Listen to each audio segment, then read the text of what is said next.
Hi guys, सो मेरी class 10 में 92% आए हुए थे। तो काफ़ी सारे लोगों ने मेरे से पूछा था डेट मेरी क्लास 10 की जर्नी कैसी थी। तो चलिए आज आपके संग शेयर करने मेरी क्लास 10 की जर्नी एंड मेरी मिस्टेक्स। मैंने अपनी क्लास 10 में प्लान बनाया हुआ था, मंथ वाइज प्लान। जैसे मैंने लिखा था इस मंथ में मुझे इस पर्टिकुलर सब्जेक्ट के इतने इतने चैप्टर्स करने हैं, ठीक है। ऐसे करके मैंने हर एक चैप्टर्स को मैंने डिवाइड कर दिया था मंथ वाइज। उसके बाद मैंने एक मंथ का पूरा एक्सटेंड करके टाइम टेबल अपना या फिर प्लानर कह लो ऐसे बनाया था, जिसमें मैंने अपने एक दिन की टू डू लिस्ट लिखी हुई थी, ठीक है। तो मैं एक दिन की टू डू लिस्ट नहीं लिखती थी, बल्कि पूरे मंथ की टू डू लिस्ट एक ही बार में लिख देती थी और फिर उसको रोज फॉलो करती थी, ठीक है। एंड संडे को हमेशा रिविजन करती थी, ठीक है। So this was something which I was like suppose to do, but हाँ मैंने बीच में बहुत सारे बैकलॉग्स क्रिएट हो गए थे एंड सब कुछ थोड़ा मेस्ड अप भी हो गया था। बट मैं जैसे क्या हुआ था मैं आपको बताती हूँ। सोशल साइंस में मेरे को करना तो अपना सिलेबस जुलाई तक पूरा कंप्लीट था एंड मैंने कर भी लिया था। साइंस और सोशल साइंस दोनों मैंने जुलाई तक अपना पूरा सिलेबस कंप्लीट कर लिया था, ठीक है। थोड़ा बहुत रहा होगा, नहीं तो मैंने पूरा 90% से ज़्यादा ही सिलेबस कंप्लीट कर लिया था। अब सोशल साइंस से मैंने चैप्टर्स तो सारे कंप्लीट कर लिए थे, बट मैंने किसी भी चैप्टर को ढंग से पढ़ा नहीं था। जस्ट मैं वन शॉट वीडियोस देखती थी, चैप्टर को रीड भी नहीं करती थी, बस थोड़ा बहुत कहीं कहीं पे को रीड कर लिया तो कर लिया। मैं सिर्फ वीडियो देख लेती थी एंड डन। ऐसे करके मैंने अपने सारे चैप्टर्स कंप्लीट कर रहे थे। तो ऑफकोर्स मेरे दिमाग से सब कुछ निकल रहा था। देन बाद में जो दिगराज सर ने अपनी एक सीरीज स्टार्ट करी थी, जिसमें वो सारे चैप्टर्स को डिटेल में पढ़ा रहे थे, राइट। आई थिंक 2 आवर्स की वीडियोस हुआ करती थी, तो मैंने उन वीडियोस को देखा एंड उसी से मेरी क्लास 10 के SST के लिए मैंने पढ़ा था, ठीक है। मैंने नोट्स नहीं बनाए थे बिकॉज उतना ज़्यादा टाइम भी नहीं था मेरे पास, एंड सच बताओ तो नोट्स बनाने की जरूरत पड़ती भी नहीं है, ठीक है। जस्ट आप जब भी आपके एग्जाम्स होते हैं, आपको जस्ट अपनी NCERT में जो भी हाईलाइटेड पॉइंट्स है ना, उन्हीं को पढ़ना है। आपको समझ में आ जाएगा डेट आप पता NCERT में ही नोट्स बन जाएंगे, ठीक है। मैं अभी आपको आगे दिखाऊंगी कैसे मैंने NCERT में ही नोट्स बनाए हुए थे, ताकि सारी चीज़ें एकदम क्लियर हो जाए, ठीक है। तो ऐसे ही मैंने SST पढ़ी हुई थी। SST में मेरे इसीलिए आउट ऑफ 80 मेरे 78 मार्क्स आए हुए थे। Okay, now let's move to science. But before that guys I am really sorry for the background noise, ठीक है। तो अब देखो साइंस में मैंने फिजिक्स के लिए PW के रक्षक सर की वीडियोस यूज़ करी थी, जो आई गेस 1-2 साल पुरानी लेक्चर्स थे। सो अगर आपको नए लेक्चर्स मिल जाते तो आप उनको यूज़ कर सकते हो, रक्षक सर के। नहीं तो फिर आप पुराने वाले भी यूज़ कर सकते हो। बट हाँ, एक बात ध्यान रखना कि आप आउट ऑफ सिलेबस मत पढ़ लेना, या फिर पढ़ना भी चाहते हो तो it depends on you. Okay now अब बात, और मैंने हाँ नोट्स मैंने उसी से देख के लेक्चर में जो भी सर पढ़ाते थे उसको मैं नोट कर लेती, तो वही मेरे फिजिक्स के नोट्स हो गए, ठीक है। तो फिजिक्स के मैंने ऐसे ही नोट्स बनाए हुए थे। अब केमिस्ट्री के लिए ना मैंने CBSE गाइडेंस की वीडियोस यूज़ करी हुई थी, क्योंकि वो डायरेक्टली बुक से पढ़ा रहे थे और हर एक एक्टिविटी को डिस्कस करते थे, ठीक है। और केमिस्ट्री में एक्टिविटी से बहुत ज़्यादा क्वेश्चन आते हैं, इंपॉर्टेंट भी होता है, तो इसलिए मैंने उनकी वीडियोस देखी हुई थी। तो मैं तुम्हें यही रिकमेंड करूँगी, आप CBSE गाइडेंस की वीडियोस देखना, बहुत बेस्ट वीडियोस होती है, ठीक है। बट ट्राई कर लेना मेरे बोलने से पहले, तो आप खुद समझ जाओगे, राइट। फिर वैसे ही मैं बायोलॉजी के लिए भी मैंने CBSE गाइडेंस की वीडियो यूज़ करी हुई थी, एंड क्योंकि वो NCERT से पढ़ाते तो NCERT के साइड में मैंने सारी चीज़ें लिख ली थी, स्टिकी नोट्स वगैरह का मैंने यूज़ कर लिया था। मैंने उसके लिए कोई भी नोट्स वगैरह नहीं बनाए हुए थे, बुक में हाईलाइट वगैरह कर लिया था, ठीक है। सो या अब बात करते हैं मैथ्स की। तो मैथ्स के लिए मैंने ये क्वेश्चन बैंक ली हुई थी, जो एड्यू गाइड की क्वेश्चन बैंक थी, जो मानसी मैम की थी, ठीक है। तो देखो इसमें ये सैम्पल पेपर, यहाँ पे सैम्पल पेपर था और मैंने जैसे पेज टर्न किया तो वहाँ पे उसका सोल्यूशन था, मतलब हाफ सैम्पल पेपर प्रिंट हुआ और पीछे से उसके आंसर्स प्रिंट होने लग गए। फिर हाफ पेज में सैम्पल पेपर कितने सारे क्वेश्चन मिसिंग, तो ऐसे थोड़ा बिगनिंग में स्टार्टिंग में गलत सलत प्रिंट हुआ था, बट सारी बुक्स में नहीं हुआ था, क्योंकि मेरी फ्रेंड के पास भी सेम बुक थी, उसमें नहीं हुआ था।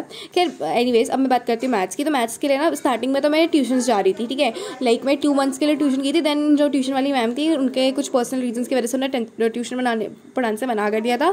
सो इसलिए फिर मेरे नवंबर लास्ट में एंड दिसंबर स्टार्टिंग में मेरे प्री बोर्ड 1 हुए थे, तो उसमें मेरे मैथ्स में काफ़ी कम मार्क्स आए थे। तो then I realise that maths के लिए मुझे कुछ तो करना पड़ेगा। सो इसलिए मैंने मैथ्स को पढ़ना स्टार्ट किया था। तब मैं दिसंबर में मैं सुबह 3 AM में उठती थी, एंड उसके बाद मैं रात को 9 बजे सो जाती थी एंड सुबह 3 बजे उठती थी, ठीक है। तो ये वाला रूटीन मैंने फॉलो किया, एंड उसके बाद मेरे प्री बोर्ड 2 हुए जनवरी स्टार्टिंग में, एंड उसमें मेरे मैथ्स में कुछ खास मार्क्स आए नहीं थे।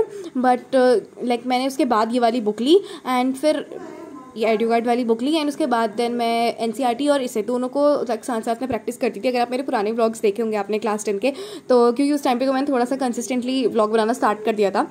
सो आप देख भी सकते हो पीछे जाके कि मैं इस बुक को कितना ज़्यादा करने की कोशिश करती थी, ठीक है। एंड इसी की वजह से मैं कहूँगी अगर मैंने वहाँ पे को प्रैक्टिस नहीं करा होता ना, तो फिर मेरे मैथ्स में 67 आउट ऑफ 80 नहीं आते। I know 67 out of 80 is not a big number, but still काफ़ी है, बिकॉज मैंने लाइक अगर मैं नहीं पढ़ती तो इससे भी कम आते। Okay, so this was like how I prepared मैं फॉर मैथ। अब बात करते हैं लैंग्वेज सब्जेक्ट के लिए। तो देखो मैंने इंग्लिश के लिए तो एक बुक ली हुई थी, एक कृति की बुक ली थी मैंने, जो कि एक पॉपुलर यूट्यूबर है, ठीक है। सो इनकी जो ये बुक थी इसमें प्रीवियस ईयर क्वेश्चन पेपर्स थे एंड उनके सोल्यूशन थे। तो ये मेरे इसलिए काम आए कि मैंने अनसीन पैसेजेस वगैरह सॉल्व करे एंड ऑल्सो क्वेश्चन आंसर्स भी इसमें दे रखे हैं। Of course previous year question paper है तो उससे मैंने जैसे ऐसे प्रैक्टिस कर लिया, ठीक है। एंड कभी कभी मैं टाइमर लगा के ऐसे भी लाइक सॉल्व कर लिया करती थी इन पेपर्स को, ठीक है। हाँ, फिर अभी देखो ये मेरी केमिस्ट्री की बुक है। तो देखो मैं CBSE गाइडेंस से मैंने चैप्टर्स पढ़े हुए थे, तो देखो मैंने बुक में ही अपने नोट्स बना के कुछ एक्स्ट्रा चीज़ ऐड करनी होती थी तो मैं ऐसे पेपर को उसमें स्टेपलर कर लेती थी, ठीक है। एंड ये जो अभी आपको मेरा रूम का पूरा सेटअप मैंने आपको दिखाया, सो एक्चुअली ये पहले मेरा ऐसा था, ठीक है, जब मैं 10th में थी। फिर मेरे बोर्ड्स आने वाले थे तो मैंने अपना सेटअप चेंज कर लिया था, ठीक है, जो कि आपने देखा भी होगा, अगर कोई मेरे उस टाइम के व्लॉग्स देखता होगा तो मैंने सेटअप चेंज कर लिया था। एंड अभी मैंने फिर से ऐसा सेटअप कर लिया है अपना। एंड ये जो सारी मैं बुक्स अभी देख रही हूँ ना इस वीडियो में, ये बहुत ज़्यादा नॉस्टैल्जिक वाइब दे रहा है मेरे को, लाइक सीरियसली, ठीक है। और ये देखो मैंने यहाँ पे ऐसे ही बस एक प्लानर बनाया हुआ था एंड इसमें कुछ कुछ चीज़ें फॉलो करी थी, जैसे आप टिक दिख रहा है। कुछ कुछ चीज़ें अभी मैंने फॉलो नहीं कर रखी हैं, ठीक है। सो हाँ, बैकलॉग हो जाता तो मुझे फिर लाइक बहुत सारी चीज़ें एक दिन में करनी पड़ती थी। एंड हाँ, ऐसे ही मेरे SST का भी बैकलॉग हो गया था। एंड या मैंने कुछ चैप्टर्स तो लाइक द ग्रासर वाली सीरीज से कंप्लीट करे थे, बट कुछ ऐसे चैप्टर्स थे जो उस टाइम मेरे को टाइम नहीं मिला देन, क्योंकि मेरे प्री बोर्ड भी आ गए थे ना दिसंबर में। सो दिसंबर वाले प्री बोर्ड 2 आ गए थे जनवरी स्टार्टिंग में ही, तो इसलिए मेरे को ज़्यादा टाइम नहीं मिला था। तो मैंने सोचा ना जो चैप्टर्स मेरे को आते हैं अभी मैं प्री बोर्ड में बस उन्हीं को पढ़ती हूँ, जो मुझे नहीं आते हैं ना चैप्टर्स बिल्कुल नहीं आते हैं उनको मैं प्री बोर्ड के बाद, और जो बोर्ड्स प्री बोर्ड 2 और जो बोर्ड्स के बीच का जो टाइम था हमारे पास उसमें मैं कर लूँगी, ठीक है। तो इसलिए मैंने ये भी उन्हीं में से एक चैप्टर था, तो मैंने उस टाइम CBSE गाइडेंस की वीडियो यूज़ करी एंड मैंने उनकी डिटेल लेक्चर से इसको पूरा पढ़ा था। लाइक इस चैप्टर से वैसे तो बोलते हैं बहुत ज़्यादा क्वेश्चन आते हैं, MCQs वगैरह ज़्यादा आते हैं, ठीक है। लाइक आएंगे, ऑफकोर्स आएंगे MCQs, तो लाइक एक ही आए बट MCQs ज़रूर आते हैं इस चैप्टर से, लेकिन इतने ज़्यादा क्वेश्चन भी नहीं आते हैं, ठीक है। ज़्यादातर MCQs ही आएंगे, not the long question, okay. And मैंने इस चैप्टर को पूरा पढ़ तो लिया था बट बहुत सारी चीज़ें थी मुझे याद नहीं रही थी, बट लकीली मेरे उसमें ज़्यादा क्वेश्चन आए भी नहीं थे। एंड यहाँ पे ये क्लिप है मेरे मैथ्स के, आई थिंक बोर्ड एग्जाम के लिए पढ़े थे शायद, तभी की क्लिप है ये, मुझे याद भी नहीं है, इतनी पुरानी क्लिप्स है। एंड या मेरे बोर्ड्स के बीच में ही ना मैंने अपने लिए एक बुक भी ऑर्डर करी हुई थी ये, एंड लाइक मैं बहुत ज़्यादा एक्साइटेड थी इसको पढ़ने के लिए, बट मैंने सोचा था जैसे ही बोर्ड्स कंप्लीट होंगे मैं इस बुक को ज़रूर से पढ़ने वाली हूँ, बट यू नो मेरे को अब जैसे ही बोर्ड्स कंप्लीट हुए उसके बाद इसको पढ़ने का मन ही नहीं करा। एंड ये दिन मेरे इंग्लिश के बोर्ड या फिर प्री बोर्ड एग्जाम से पहले की क्लिप है। मैं सुबह 4 या 3 बजे, पता नहीं कितने बजे उठी थी, एंड यहाँ पे मैं इंग्लिश की राइटिंग प्रैक्टिस कर रही थी। सही में बड़ा मज़ा आता था मुझे ये लिखने में, लाइक पहले हार्ड लगता था बट जैसे जैसे लाइक मैं इसकी बार बार प्रैक्टिस करते गई ना तो मुझे बड़ा ही मज़ा आने लगा लिखने में, ठीक है। एंड ये तो मेरे को ये एनालिटिकल पैराग्राफ तो मेरे को बड़ा ही सही लगता है, इसको लिखने में बड़ा मज़ा आता था। एंड ये मेरे पास मेरी टेस्ट नोटबुक भी है, तो मेरे जो टेस्ट में आया हुआ था एनालिटिकल पैराग्राफ, तो उसमें मैंने कुछ ऐसा लिखा हुआ था, ठीक है। ये 4 मार्क्स का था एंड इससे मेरे को 4 मिल गए थे। हाँ, मेरे आप जैसे साइड में देख सकते हो ना, तो मेरे एक्चुअली ज़्यादा मार्क्स इसी में गलत होते हैं, इन ग्रामर एंड बोर्ड्स में भी उसी में मेरे गलत हुए थे, तो या बाकी तो मेरे सारे सही थे, क्या। तो यहाँ पे मैंने थोड़ा सा अपना ये जो लाइक लेटर था ना, एक्चुअली मुझे बिल्कुल ध्यान नहीं रहा एंड मैंने क्या करा, इसके लिए बिल्कुल भी स्पेस नहीं छोड़ी। तो लाइक मैंने क्योंकि लास्ट के लिए छोड़ा था लेटर एंड मेरे को दिन बाद में याद आया दैट मैं इतनी छोटी स्पेस में पूरा लेटर लिखूंगी कैसे, तो दैट्स वाई ये थोड़ा मेरे को बहुत कंजस्टेड करके लिखना पड़ा। सो इसलिए मेरे को इसमें लाइक 1.5 मार्क्स कम मिले थे, ठीक है। बाकी ये कुछ क्वेश्चन आंसर्स वगैरह हैं, काफ़ी लॉन्ग मैंने लिख दिए थे, इसलिए मेरे लाइक सर ने सही मार्क्स मेरे को मिल गए थे। एंड गाइज अभी अगर आप मेरे ना चैनल के शॉर्ट्स वाले सेक्शन में जाओगे तो आप देखो कि मेरे LCD राइटिंग टैबलेट के ख़राब होने का वीडियो उसमें है। सो एक्चुअली मेरा फर्स्ट वाला टैबलेट ख़राब हो गया जो मैंने आई थिंक 9th में लिया हुआ था, मतलब उसकी बैटरी ख़राब हो गई थी एंड मैंने मार्केट से नई बैटरी डाली और फिर भी वर्क नहीं करा था। तो कुछ लोगों ने मेरे से कमेंट में बोला कि आप उसका पीछे से बटन ऑन ऑफ कर लो। भाई इतना दिमाग है मेरे पास, मैंने उसको ऑन करके ही इरेज करी थी बट वो सच में ख़राब हो गया था, ठीक है। तो इसलिए मैंने अपनी मम्मी को फिर कन्विंस करा और अपने लिए नया वाला ले लिया। एंड गाइज जब इसकी बैटरी ख़त्म हो गई थी तो मैंने इसके लिए लाइक नई वाली बैटरी मंगाई और उसमें डाली एंड देन ये वर्क करने लग गया अच्छे से। तो ये वाला मेरा सही परचेस हुआ।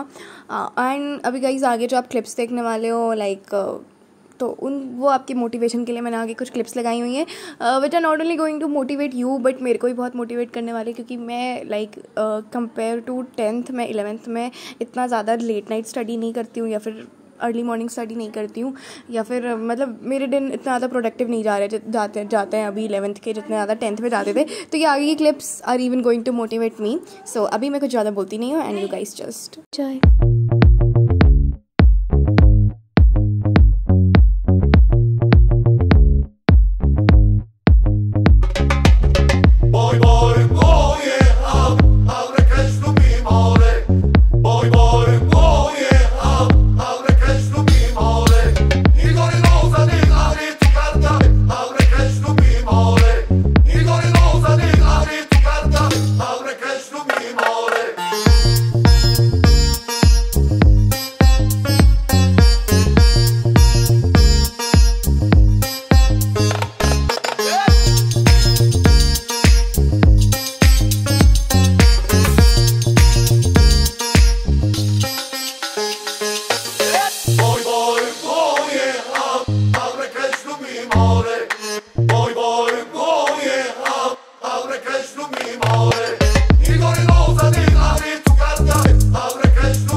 So